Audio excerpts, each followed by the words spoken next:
Revolutions Per Minute is a weekly radio show from the New York City chapter of the Democratic Socialists of America, recorded live at WBAI 99.5 in Brooklyn every Tuesday at 5. RPM is about doing the work to build a democratic socialist future. Every week, hear the latest news, analysis, and organizing experience from the minds and hearts of activists fighting every day in NYC. Join the movement at socialists.nyc.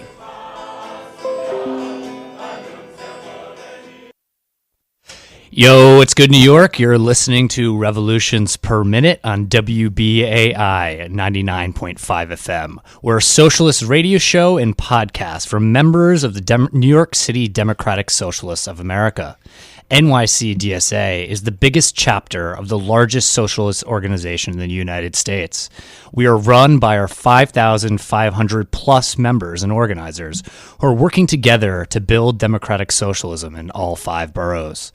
Today, we're covering the struggle for justice in Palestine with Danielle Lightfoot and Eric Sturm from DSA, and later with Shaina Low for the Defense for Children International. More specifically, they're joining us to discuss DSA Anti-War Working Group work alongside Defense for Children International Palestine on the No Way to Treat a Child campaign. The campaign seeks to pass congressional legislation ending U.S. funding for Israeli military detention and torture of Palestinian kids. But first, the headlines. Hey New York City, this is Kyle Sorrell with the headlines. In city news, City Council member Costa Constantinides introduced a bill that would ensure that solar panels are built on Rikers Island when the jail is closed, preventing luxury real estate developers from taking over. A town hall was held on renewable Rikers Island last week with Congresswoman Alexandria Ocasio-Cortez. AOC gave this impromptu speech to people who couldn't get into the packed town hall. Conducted a study. She saw that if you just put 25% of Rikers, just 25% of Rikers Island, and cover it in solar panels, we can close every toxic power plant in New York City that was built in the last 2 decades. Woo! And we have to always show, and we always have to realize that these injustices aren't abstract, right? The clean air, our right to clean air and our right and our access to clean water always falls along lines of income, falls along lines of privilege. And so what we need to make sure is that no child is getting subjected to asthma because of the family that they were born in and the zip code that they were born in. That no person should get lead in their water because they couldn't afford to live in a high-rise apartment. Right. These are not luxuries, these are rights. Governor Cuomo endorsed Melinda Katz for Queens DA and is preparing to fundraise for her, calling on the corrupt developer dollars to try to stop Tiffany Caban's grassroots campaign. Bronx Borough President Ruben Diaz Jr. is preparing a pro-real estate and pro-development campaign for mayor of New York City in 2021. As a result of a constitutional challenge brought by activists in the Legal Aid Society, the NYPD has amended its patrol guide to prohibit officers from profiling trans people for a prostitution-related loitering misdemeanor. In state news, the Climate and Community Protection Act, which would transition New York to 100% renewable energy by 2050, has a majority of sponsors in the State Assembly and Senate, but it is still unclear if it will be voted on due to Cuomo's opposition. Cuomo and State Democratic Party Chair Jay Jacobs are attempting to kill the Green Light Bill by warning Long Island Democratic state senators of an anti-immigration backlash that could cost them in future elections. The Green Light Bill would allow undocumented immigrants to receive driver's licenses, which is a crucial document to lead a normal life in New York City. Environmental regulators in New Jersey joined their counterparts in New York by rejecting a bid to build a natural gas pipeline across New York Harbor. Environmental groups hailed the decision, but pipeline operator Williams Transco has indicated it will reapply in both states. The Williams fracked gas pipeline is back, just 2 days after New York State denied construction permits for the dangerous pipeline the company reapplied. New Yorkers have until Thursday, June 13th at 5 p.m. to submit public comments on the pipeline, which would bring fracked gas from Pennsylvania into New York City. More information on submitting a comment can be found at www.stopthepipeline.org. June is a huge month in New York, so stay tuned. Back to you, Jack. Thanks, Kyle, for a great reading of the headlines. Kyle is very busy working on the Tiffany Caban campaign out in Queens, so please help him out if you have the chance. Our daily headlines are brought to you by The Thorn, an incredible weekly newsletter by NYC DSA Electoral Working Group covering local politics and radical activism. Subscribe at thethorn.nyc. All right, so I guess before diving in, I just have to reintroduce myself to the listeners who haven't been listening before. I'm Jack Devine, he, him. I'm a member of NYC DSA, and I've been working on this radio show and podcast for nearly half a year now. So today we are talking about the struggle for justice in Palestine. And we have three people with us. We're going to start out with Danielle and Eric. So Danielle, why did you get involved in DSA, and why did you join DSA Anti-War specifically? Well, I got involved in DSA for a number of reasons. The first thing was DSA support for the Bernie Sanders campaign, which I was aware of in 2016. Another thing was DSA's activism on behalf of the Yemen War Powers Resolution in Congress to end U.S. involvement in the Saudi-UAE war, and in particular the direct action, the different grassroots organizing around the bill that was being done in NYC, including by the Anti-War Working Group, and as well DSA's passage of the BDS resolution in 2017, indicating DSA's support for that. I was very concerned about the Palestinian issue and the U.S. support for Israeli violations of Palestinian rights all my life, because my mom actually was a refugee from South Lebanon during the Israeli intervention in the Lebanese civil war and subsequent occupation. And Eric, what about you? Some of the same reasons that Danielle mentioned. Also, I was a bit involved with some of the canvassing for Julia Salazar, and I was, I think, really inspired by, I think, DSA's strength in trying to reach, everyday people on the street, door knocking, just kind of talking to everyday people about issues that matter to them, specifically, working class issues. So that was pretty important to me. I've been involved in some other organizations like If Not Now that I think we're really working within the Jewish community specifically, and I wanted to kind of have my work reach, I think, just like a broader base of all Americans. And I think that's really what socialists should be doing, right? We're trying to reach something that universally reaches everybody, that makes the world better for all people. So I think I really wanted to be in an organization like that. DSA seemed like that kind of place. And then Anti-War Working Group specifically, I think the fact that they signed on to BDS, and I think there was capacity there to use kind of the electoral work that we do, a lot of the grassroots connections that we have, and also to build those up. I mean, there's I think a lot of capacity for growth. I think we're seeing that within the electoral work, and I think that same capacity for growth can be extended to anti-war work. Yeah, I think you both touched on this theme where there are a lot of different reasons that people get pulled into DSA, but they feel grounded in, one, the work that is actually going on, whether it's the canvassing that you're mentioning for Salazar, or getting involved in the Bernie 2016 campaign, or it's not just siloed off into these electoral issues.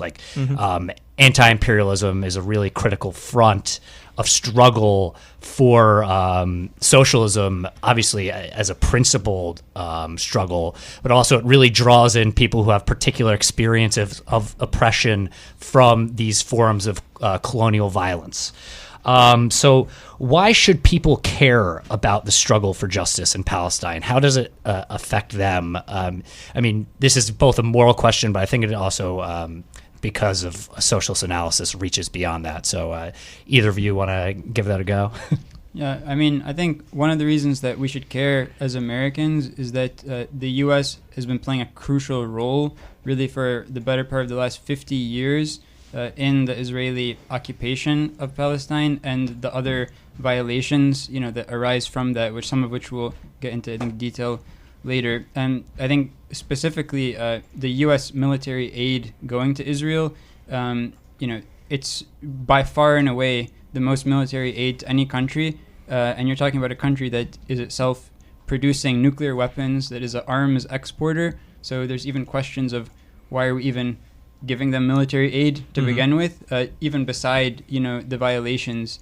And I think it's also, when you get into not just Israel, but in general, the military budget and U.S. arms sales, there's a question, of what we could be spending that money on instead, not to dismiss the substance of the violations of Palestinian rights, which many of them are quite sadistic, and deserve their own, not to be supported in their own right. But you think of things like Medicare for all that we could be supporting, or with the funds that are going not just to, Israeli military aid, but the military budget in general, free college for all, public college, a Green New Deal. So I think it ties into other issues in that regard as well. Right.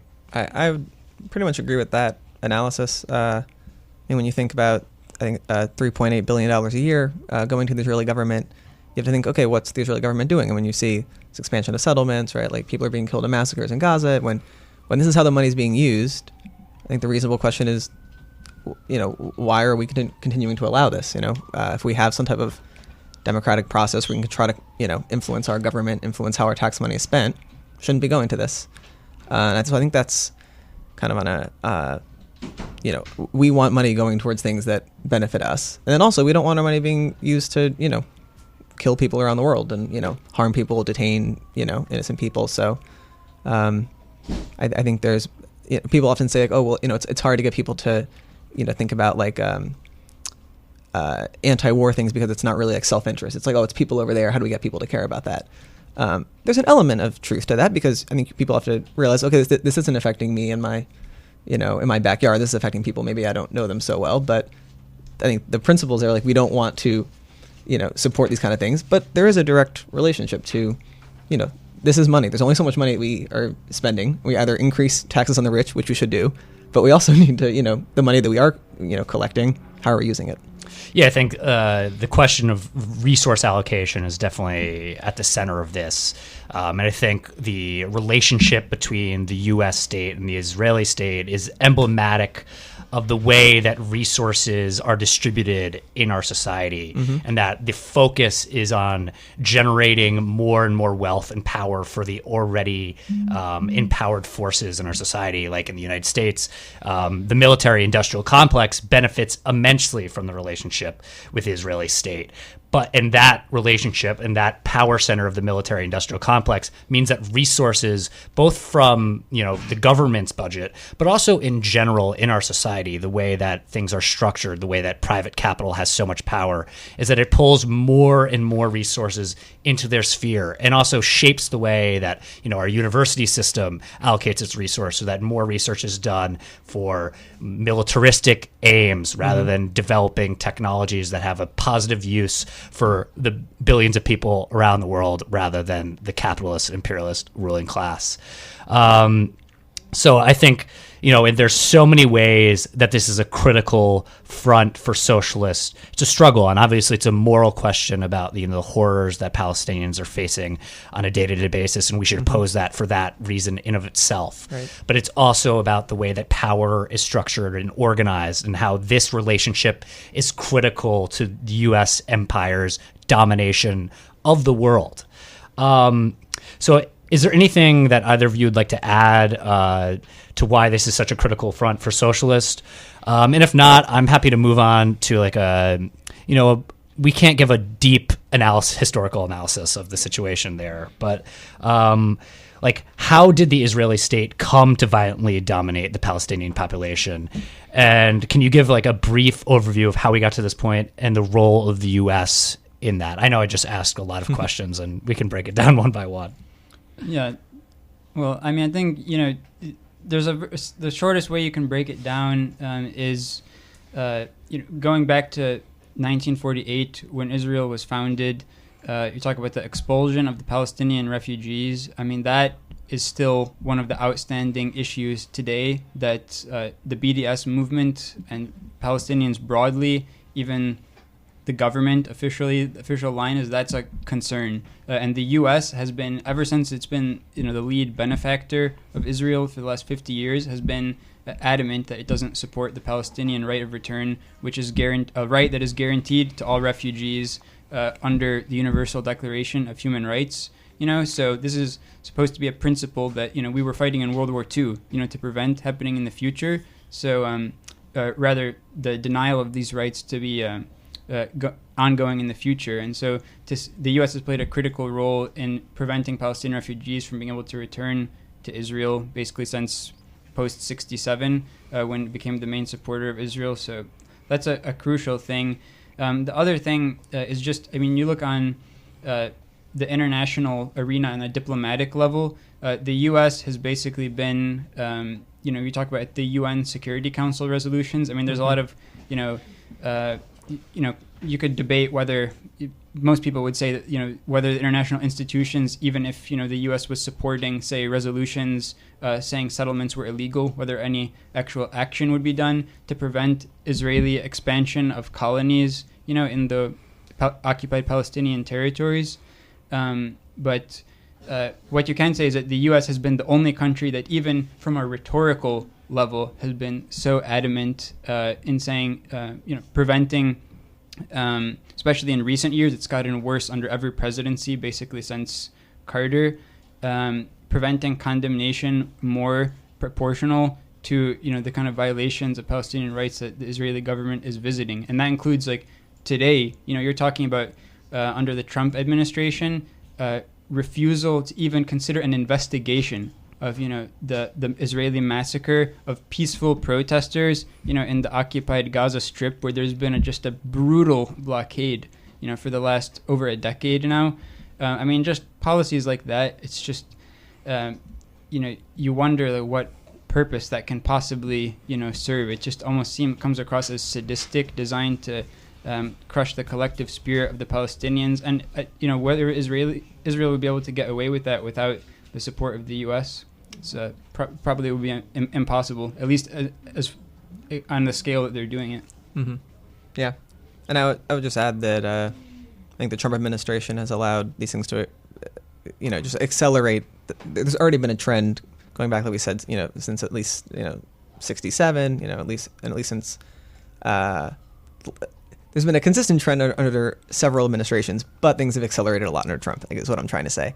We have the point where the U.S. ambassador to Israel, Friedman, is basically saying, like, yeah, annexation of the West Bank is, like, cool, like we support it.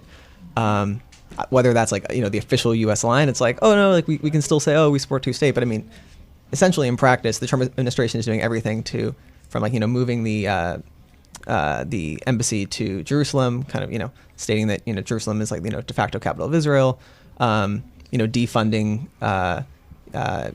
Palestinian aid. Really, you can't find, like, one sector where things haven't, like, accelerated, gotten much, much worse under Trump. And I think it's part of why we are thinking a lot about the importance of someone like Bernie and kind of changing that. But it doesn't look good right now under the Trump administration is the short answer. And hopefully, a Sanders administration, if that comes to pass, and DSA has endorsed Sanders, so we're fighting for that, and hopefully that would change things. But I think it's beyond, like, one singular politician. It's rooted in these structural phenomenon. And there's also this kind of ideological link between the United States and Israel, because Israel engages in what are called settler or colonial practices, things that you mentioned, Danielle, the expulsion of Palestinian refugees, West Bank settlements, and the blockade of Gaza. And of course, if you have a non-propagandistic understanding of U.S. history, it's very clear that the United States was a settler or colonial nation. This country was founded upon the genocide of the indigenous native population.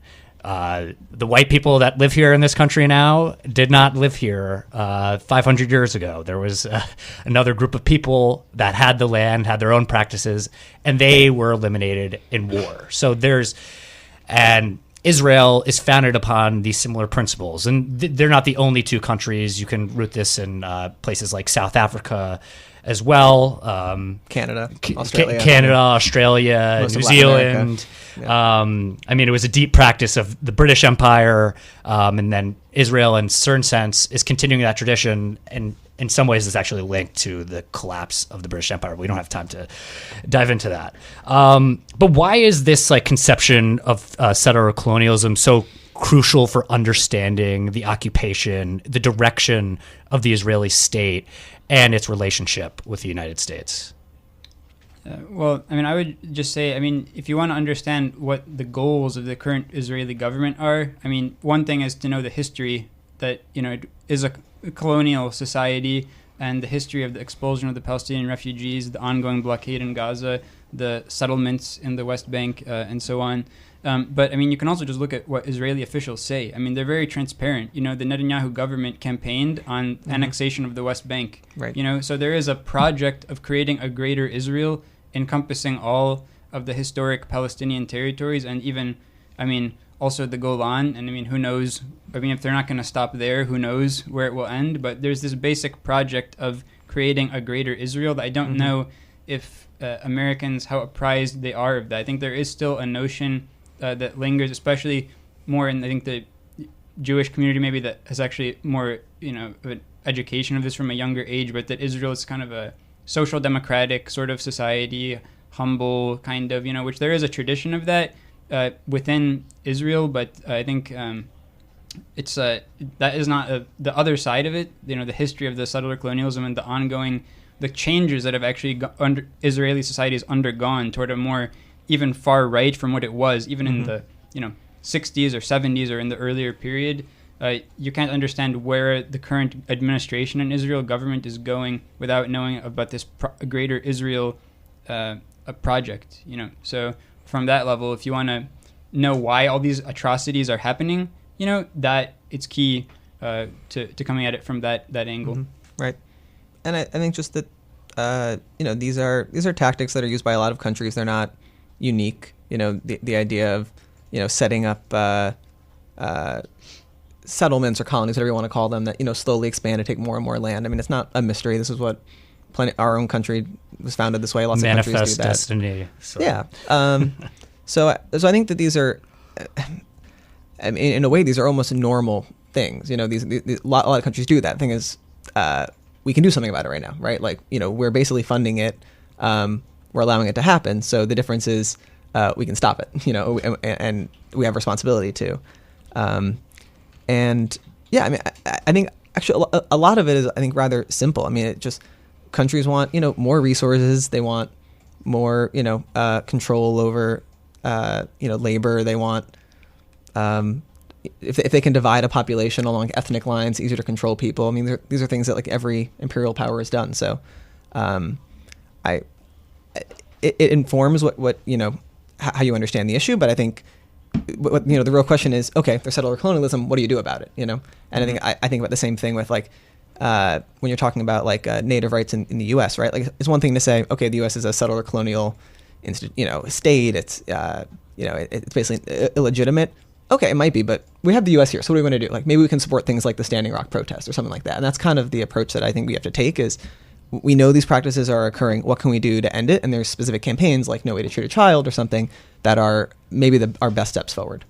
Yeah, I think it's important to have the framework of analysis of settler colonialism to help understand like the specific structures within a state. But then obviously it's not this sort of like totality. There's contradictions within the settler colonial state. Like you were talking about, like there used to be this maybe somewhat social democratic tradition within Israel, but increasingly the settler colonial ideology has become more and more dominant as it reflects kind of the actual practices of the state. But that doesn't mean that there aren't ways, like here in the United States, we have this history of native genocide and slavery and all of these horrible things, but we also have in this country a tradition of organized resistance of like the labor movement, of the abolitionist movement, of the civil rights movement. I mean, I could get more and more extensively into this, but we don't have time to dive in that specifically. But I think what a critical function of like settler colonial ideology and really like imperial ideology that you mentioned, Eric, is this kind of otherness, this like creating ethnic divisions between people. And something that it's talked about as extreme, the opinion of people who support like BDS, when the opinion of most people that I know who support BDS is they want a single state that embraces democratic rights for every single person there. And this is the position that is considered like violent and extremist and characterized as like creating this otherness, while people who support the ethno-nationalism that's inherent especially in Netanyahu's politics, but in the settler colonial project, are deemed as like rational thinkers who are not taking an extreme position. And so it creates this kind of like absurd dichotomy. So like we want to dive in specifically to this legislation and campaign that you're talking about, but I think it's important to talk about the BDS movement, which is something that DSA has endorsed, and which something that is like brutally attacked and mischaracterized as like anti-Semitic, which is absurd. And like while diving into the BDS movement, like what are some concrete examples of current BDS efforts? Well, I just think it's important to clarify what we mean by, or I guess kind of what's commonly understood as the BDS movement from the 2005 call. So there's three primary demands, which is to end the occupation, guaranteeing a right of return, and equality for Palestinians living in Israel. So, I mean, I think, the points about, statehood questions, people might have those certain views, but in terms of what kind of BDS movement puts forward, those are the kind of the main demands. And it says, the way to get there is through using, nonviolent boycotts, divestments, and sanctions on Israel, using them strategically and in line with international law. And that's kind of how it's written out. So some concrete things that we think are kind of good examples of this. One that we've been talking about a lot recently is Airbnb has been listing settlements as, basically someone wants to go like stay in the West Bank, they can like stay in a settlement, right? And these settlements are like clearly illegal, right? So we're thinking, hey, this is an American company, we can boycott it. These are like, such a clear violation of international law, basically colonies, right? So that's like a clear example of a company you can boycott, divest from. Maybe there's some other things you might want to mention. Yeah, I mean, it's kind of along those lines. There's actually a possibility for Palestinians and other, not just Palestinians, but basically any person that's a citizen of a foreign country or not a U.S. resident to appeal in a U.S. court to war crimes that were carried out against them by U.S. individuals. And so along those lines, there is another case. It's along the lines of the Airbnb court Eric was mentioning. It's called the Tamimi versus Adelson et al., I think something like that. So it involves the Bassem Tamimi, the father of Ahed, and some of his associates. They're trying Sheldon Adelson in a U.S. court, basically broadly for genocide, but more specifically for their involvement in the settler enterprises, which are, you're talking about clearly illegal, recognized by virtually every country in the world, including the U.S., the settlements as being illegal, at least the U.S. more in the past than now. So that's an example of something you can do, and there can potentially be avenues toward compensation and accountability for the likes of Sheldon Adelson and other Americans that are directly involved in the settler enterprises in the West Bank, including the ambassador we talked about, Friedman, earlier. So that's the thing folks can get involved with. They can at least, that's an opportunity Palestinians have, is to seek compensation in U.S. courts. There's other things you can do. Target specific companies, divest from companies like Caterpillar that make bulldozers, which are used to demolish Palestinian homes in the West Bank. Companies like HP that make different hardware that's used, like for example checkpoints in the West Bank. Target companies that manufacture weapons that are used in airstrikes in in Gaza, Lockheed Martin. Right. So these are examples of things we can do. Divestment, supporting those, initiatives, judicial kind of avenues, in addition to the No Way to Treat a Child campaign that we're going to talk about. Yeah, I think we're about to transition. Do you have one last thought? I don't want to cut you off. Well, I just think something Danielle and I have talked about is that I think in a BDS movement, I mean, the S is sanctions, and it's a really crucial part. What can our government do to apply pressure to other foreign governments? And I think that No Way to Treat a Child is one of the most concrete examples of sanctions that we've seen. Not only concrete, but I think it's introduced in the House. I mean, like, just even the idea that sanctions on Israel is being introduced in the House and has co-sponsors is like a pretty huge thing. So, and we're about to talk about that right now. We're going to be joined by Shaina Low. So you are listening to Revolutions Per Minute on listener-sponsored WBAI in New York City, broadcasting at 99.5 FM and streaming on your favorite podcast app. To connect with us after the show, you can email us at revolutionsnyc@gmail.com or sign up for our newsletter to get links to what we talk about on the show. You can do that on our website, revolutionsperminute.simplecast.com. And you can also find us on Twitter at NYCRPM. Today, we're talking about justice in Palestine, and specifically the No Way to Treat a Child campaign. We've been talking more broadly about the issues between Israel and Palestine, how it relates to U.S. imperialism, but now we're going to dive in specifically to this No Way to Treat a Child campaign. And we are joined by Shaina Low, who's from the Defense for Children International Palestine. And she's going to discuss the sort of work that she does there and that she's focused on and what that organization is. So, Shaina, what can you tell us about the Defense for Children International Palestine? First of all, thanks for having me on. Thank you for coming on. So, Defense for Children International Palestine is a local Palestinian human rights organization based in Ramallah in the West Bank. We have field offices in Nablus and Hebron, and also staff working in the Gaza Strip.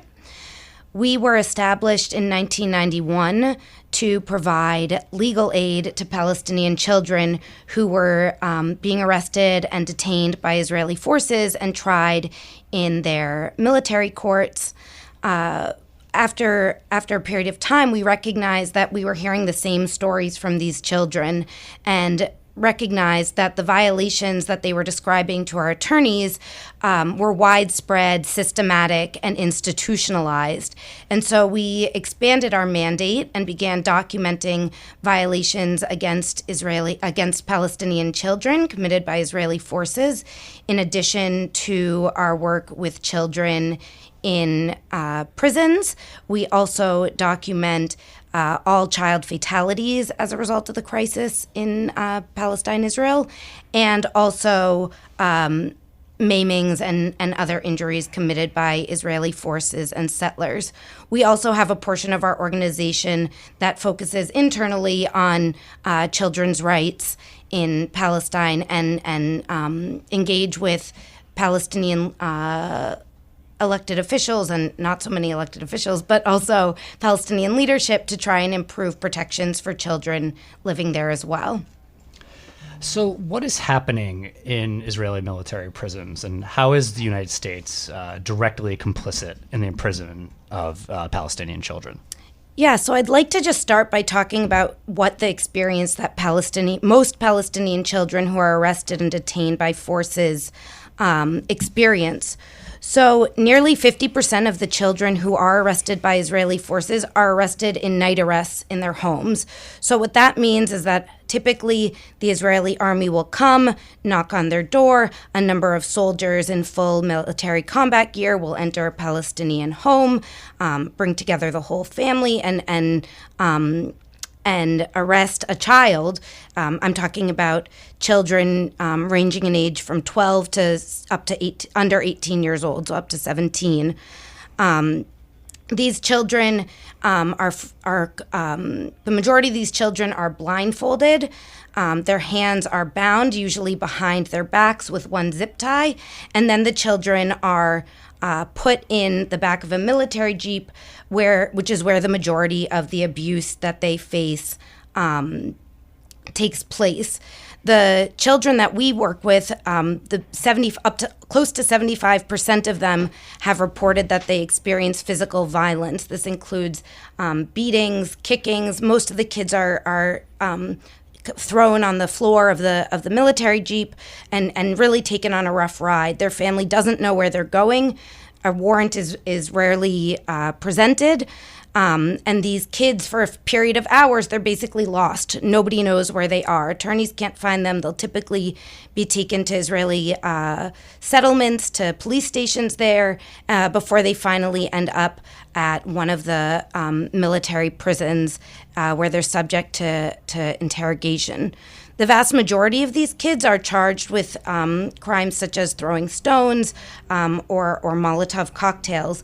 But despite whether or not they have committed these offenses, of course, there's nothing to justify the violation of their due process rights, or to justify taking them from their homes in the middle of the night.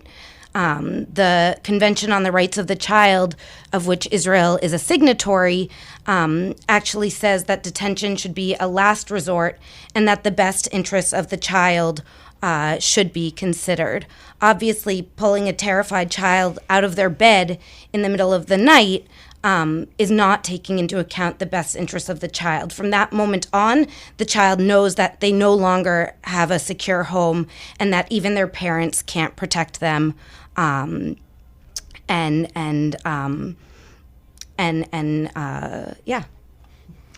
So, how is the United States directly complicit in this, and what have been efforts in the past to maybe not deal specifically with this, but from the U.S. to stop the more harsher tactics that Israel is using, and why has that stopped, or now it's coming back? Sorry if that's too many questions at once. Well, first of all, as Danielle and Eric spoke about in the first segment, our country, the United States, sends $3.8 billion in military aid to Israel. It's unclear exactly how that money is being spent, but we are pretty sure that it is that at least weapons and other materials that the U.S. provide are being used in these detentions, and also, of course, in terms of the other violations that we monitor, such as killings and maimings.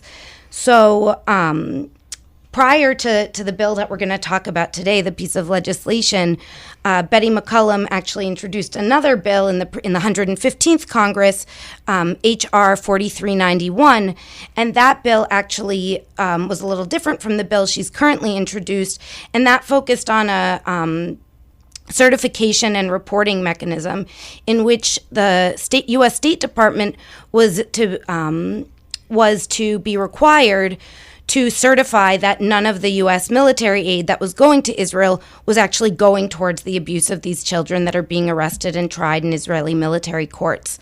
That bill managed to get 31 co-sponsors before the term expired. But in terms of efforts to prevent U.S. weapons and aid from being used to abuse children, there hasn't, unfortunately, been much work done by the U.S. government. Considering our history, that unfortunately does not surprise me. So before diving into this new piece of legislation, and I think you've already summarized a lot of the work that Defense for Children International Palestine is doing, but what is the No Way to Treat a Child campaign, and what sort of work are you focused on? Yeah, so the No Way to Treat a Child campaign is a joint project with the American Friends Service Committee, the Quakers, and Defense for Children International Palestine. And it's a campaign that really works to bring the human impact of the occupation both to the grassroots in the United States and also to policymakers to try and change U.S. policy by showing exactly the impact of Israeli military detention on children. And so this campaign was established about 4 years ago, and we've done a lot of work in terms of mobilizing grassroots support, institutional support from churches, community organizations, just like the DSA NYC, who are an endorser of the bill, and then also working to really engage policymakers in Washington, D.C., to make sure that they're aware of what's going on. We really see this work as a means of changing the discourse on Israel-Palestine, and focusing more on a rights-based approach rather than one that's focused on political solutions. Make it less about like these like ethnic nationalistic like antagonisms and more about like the actual people who are living there and suffering under those conditions. Is that a good way of framing it? Yeah, I think when you go to Washington, D.C. and meet with members of Congress, they want to reaffirm their support for a two-state solution. And that's kind of where the conversation was ending. You know, I support a two-state solution, a state for Palestinians and a state for Israelis. And that's fine, but we want to make sure that there's actually work that's being done to change what's happening on a day-to-day basis. And so the political solution will happen in the future, but for now, what we want to focus on is how we can improve the lives of people living in the region and make sure to stop human rights violations, specifically in our work against children, but also generally. And so the first group of co-sponsors of H.R. 2407 was made public today. Yvette Clarke, a House representative from New York's 9th District, which is pretty close to where this radio station is located, signed on today due to the campaign work, or at least I'm told largely due to the campaign work of NYC DSA organizers. So what is H.R. 2407? Why is it such a transformative bill? And how does today's news show the importance of using direct action to pressure politicians? Yeah, so H.R. 2407 is the Promoting Human Rights for Palestinian Children Living Under Israeli Military Occupation Act. As I mentioned earlier, Congresswoman Betty McCollum is the lead sponsor of this bill. This is the second bill that she has introduced in Congress promoting Palestinian children's rights. It's important to note that this is a bill of general applicability, so it would not merely apply to Israel, but would apply to any country in which the U.S. provides foreign military aid. And so what this bill seeks to do is it's an amendment of the Leahy laws, which forbid or prohibit U.S. tax dollars to be given to foreign forces who where there's credible evidence that they commit gross violations of human rights. And so this bill, while it's contextualized around Palestine, seeks to prevent U.S. tax dollars from going towards any foreign forces who receive military aid that abuse and detain children. The bill also, in addition to that, allows for the allocation of $19 million, which would be allocated to human rights defenders and organizations that are monitoring the situation on the ground, and also go towards psychosocial and rehabilitative treatment for Palestinian children who have been subject to Israeli military detention. The transformative thing about this bill is that, as I mentioned earlier, it refocuses this conversation and centers it on human rights and justice. And this is part of a shift that we're trying to make in Congress, where instead of focusing on political solutions, people are focusing on the human rights situation on the ground and the human impact that occupation has on Palestinians. All right. Well, thank you very much for that great answer. I think you really described the bill in detail, and now I understand the importance of it. It seems like it's really transformative to even just get this out there. I mean, you can't even talk in some circles in this country about like what's really happening on the ground in Palestine. You have these efforts to basically criminalize protests. So to see the organizing that's gone into getting this in Congress and to see now there's momentum behind it is very encouraging. So you're listening to Revolutions Per Minute on listener-sponsored WBAI in New York City, broadcasting at 99.5 FM and streaming on your favorite podcast app. To connect with us after the show, you can email us at revolutionsnyc@gmail.com or sign up for our newsletter to get links to what we talk about on the show. You can do that on our website, revolutionsperminute.simplecast.com. You can also find us on Twitter at NYCRPM. Today, we're talking about justice in Palestine, and specifically the No Way to Treat a Child campaign, as well as the legislations that has emerged from this struggle, HR 2407. We're about to open up our phone line, so we have like 10 minutes left. So at this time, we want to hear from you. Call in, talk about the subject. If you want to talk about what's going on in Palestine, if you have any comments about U.S. imperialism in general, we'd love to hear from you. You can call us at 212-209-2877. That's 212-209-2877. So while we're waiting for callers, is there any specific, actions, events? Is there a way to get in touch with the work that you all are doing? Yeah, so I can speak to DSA, some of our organizing on behalf of the bill. The No Way to Treat a Child campaign is basically the main focus of the Anti-War Working Group.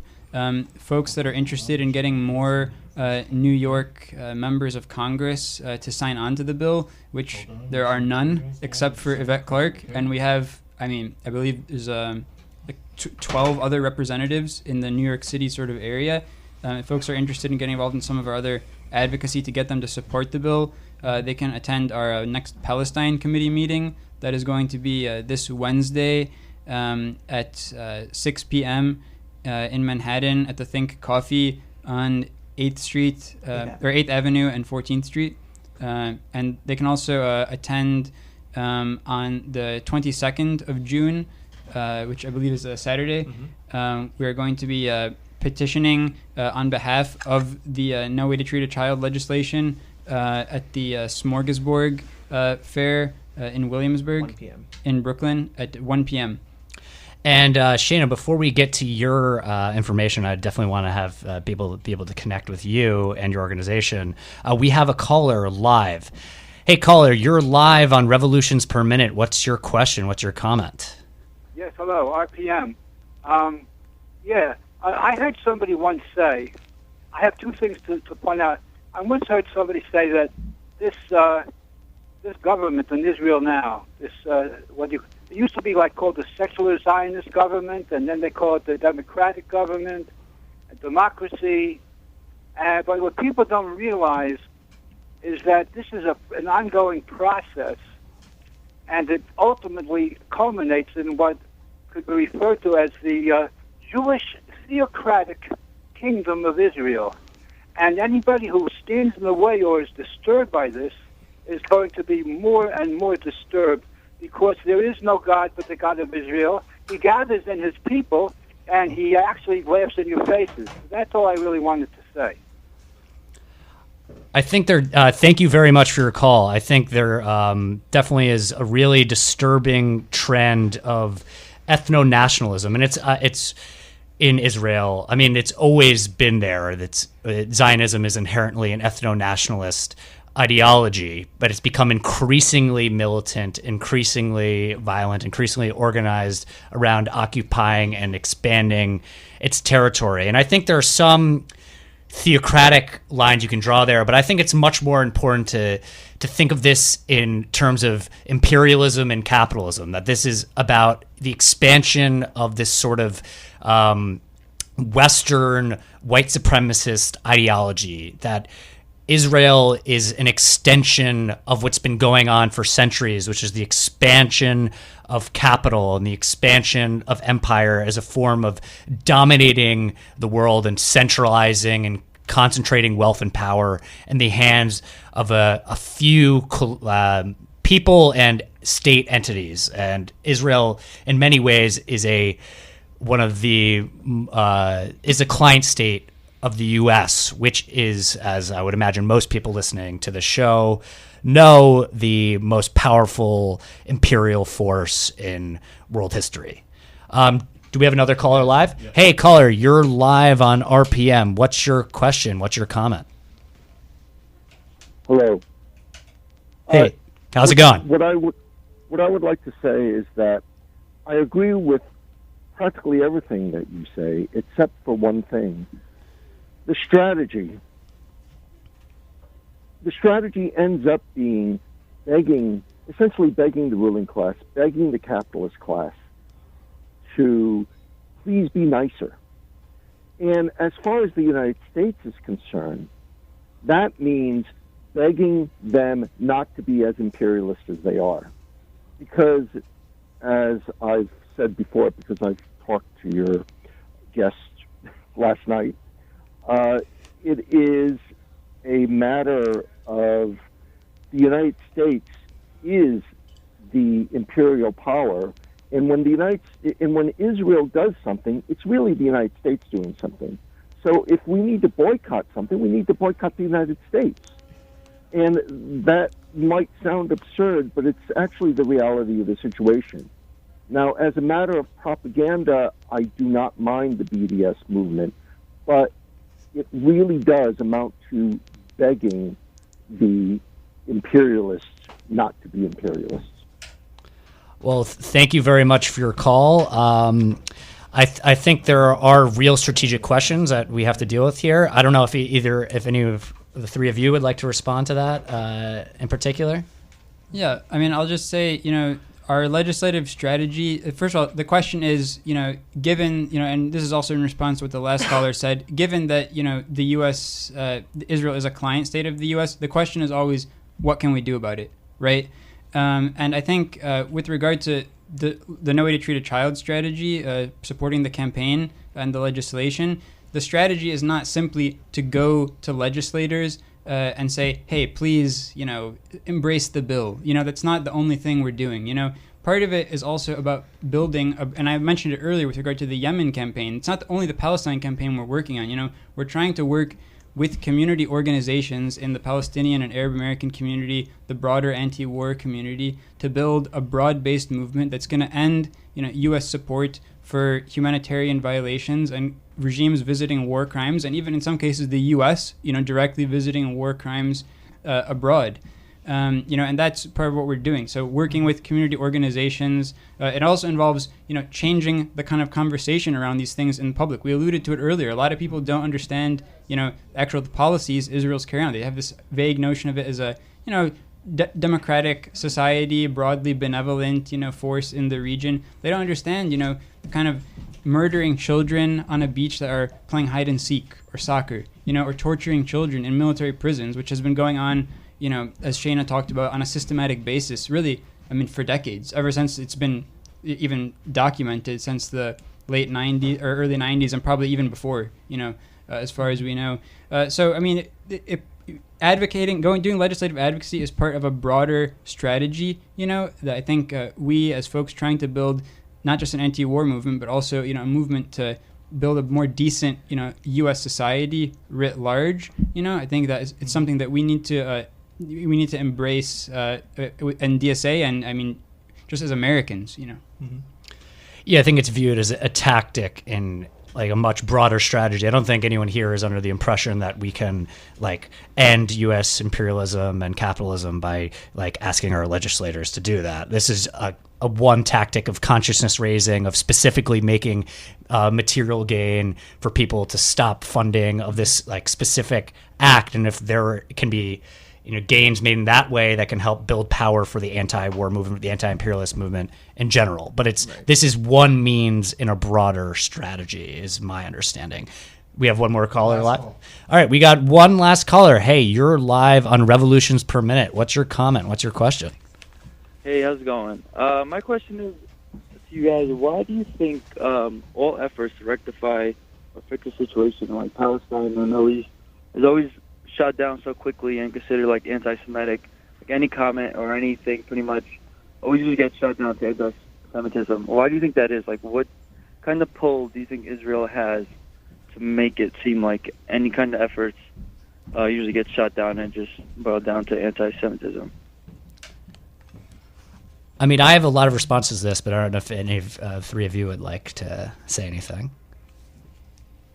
No, I mean, yeah, I mean, just, I think that people have, good intentions behind it, right? I mean, there's an actual record of things like, the Holocaust, the pogroms, in Russia, which I think people are vaguely aware of at some level, in U.S. society. And so it comes from, a good place, right? Like, we don't want to repeat these things happening again. But I mean, I think if we look at, actual actions which were supposed to have been taken in the wake of World War II, like passing the Universal Declaration of Human Rights, the Nuremberg, trials, the Nuremberg principles that grew out of that. We're supposed to be trying to prevent these war crimes from happening in the future, and Israel, as we mentioned earlier, it was a society, that grew out of, the colonial period, basically in Western history.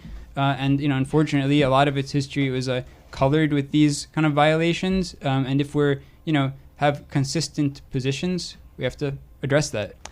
Yeah, I want to add to this is that, anti-Semitism is a real thing. And it's something that the left struggles against and fights against. But supporting the people in this country that are supporting BDS are on the left. And the anti-Semitism in this country is rooted on the far right. And the people who are the strongest and most vocal supporters of Israel are Christian evangelicals, and as well as some elements of the American fascist movement. They want Jews out of this country, boxed off somewhere else, or they want to bring about their apocalyptic visions. That's the evangelical notion of Israel. So there's a lot more anti-Semitism on the pro-Israel side than on the anti-Zionist movement. And we just have to wrap up, but I lastly just want to give Shaina the chance to give people the chance to connect with DCI. Yeah, so I just want to, if I can, add one additional comment to the last question, which is a conflation of Zionism with Judaism, and then that's been a successful campaign. Finally, if people want to learn more about DCI and the No Way to Treat a Child campaign, I encourage you to visit our websites. All of our information and documentation is there, as well as on the No Way to Treat a Child campaign, where there are lots of resources on how to organize in your own community. And that's it for us. Thank you so much for joining us today, everybody. And we'll be back next week talking about more green energy and climate change policy. You've been listening to Revolutions Per Minute on listener-sponsored WBAI. Thank you very much.